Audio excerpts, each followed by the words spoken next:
Hey there, Silvester here, and welcome back to yet another video on my channel. So Samsung launched 3 new devices of the S20 on the 6th of March 2020. We have the S20, the S20 Plus, which I'll be doing a review on today, and the S20 Ultra. I have used this phone for quite some time now and I am finally ready to give a review on it. Also, a subscribe to the channel would mean a lot to me. So go ahead and hit that subscribe button. Let's quickly go through some of the specifications of the S20 Plus. The S20 Plus has a screen resolution of 1440 by 3200, a 6.7-inch dynamic AMOLED display with support for HDR10+, an Exynos 990 processor with internal storage of 128GB and 8GB RAM. It also has a 64-megapixel rear-facing camera. The first thing that you will notice are the very round curves on the edges of the screen, which feels a little bit different, especially after using the Galaxy Note 10 Plus, which has a more boxy look with sharp edges. The glass on the display is curved ever so slightly on the left and right, and is hardly noticeable and almost looks flat when you look at the screen directly.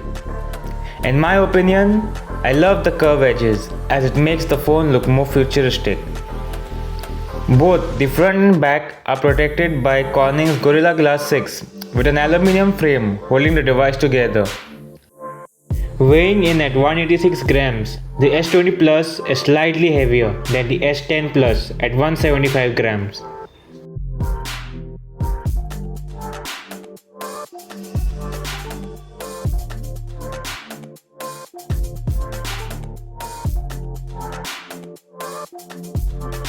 Over the years, we've known that Samsung makes the best displays and has continued to awe us with their beautiful, bright and vivid screens that give out accurate colors.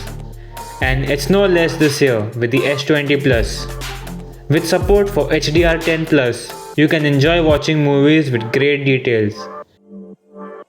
The display is a 6.7-inch dynamic AMOLED screen and a screen-to-body ratio of 90.5%, making the bezels almost invisible. Surprisingly, the Note 10 Plus has a 0.1-inch bigger screen from the S20 Plus and still manages to feel so different to a point where I feel the S20 Plus is actually much more smaller. One of the most anticipated and an important advancement is the 120Hz refresh rate and the 240Hz touchscreen sensitivity, which has made life with the S20 Plus so much better. A higher refresh rate often translates to smoother scrolling of pages, making everything feel fluid and almost spoils you, to which you wish you could max out the screen resolution and use the 120Hz refresh rate at the same time. The only downsides are higher battery consumption, and you can't use the 120Hz refresh rate with full screen resolution, and will have to keep shifting resolutions from WQHD Plus to FHD Plus if you want to use 120Hz refresh rate. The S20 Plus is a pro when it comes to performance, be it work or play. The phone is more of an all-rounder. The 8GB of RAM seems to be more than enough to handle multiple apps, and one can multitask very easily and efficiently. Graphic-intensive games run great, but you might at times notice frame drops, and this is due to the phone becoming warm. If you are in an air-conditioned room without a phone case on, you will notice improvements in performance.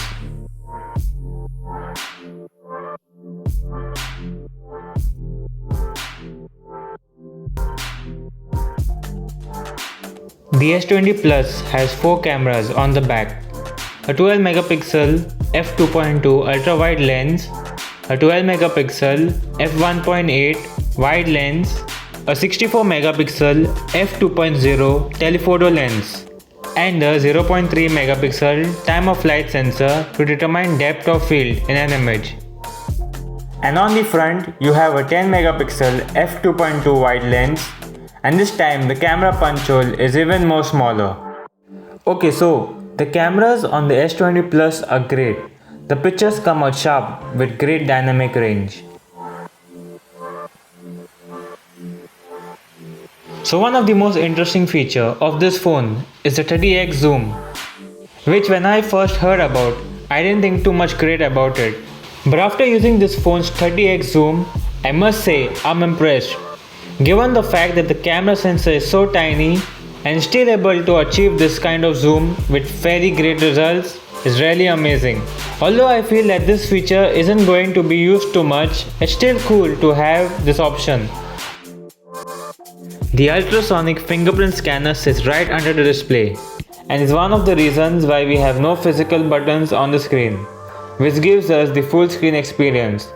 And it looks like Samsung has come a long way with the underscreen fingerprint scanner, as it feels much more faster and accurate as compared to my Galaxy Note 10 Plus.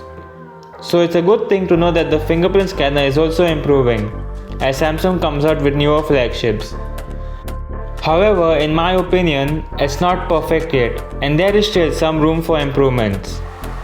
So the S20 Plus is a great device, and if you're a person who's not into big screens and wants something comfortable, then this phone is definitely for you. Standing at 6.7 inch tall, this phone still feels smaller than the Note 10 Plus.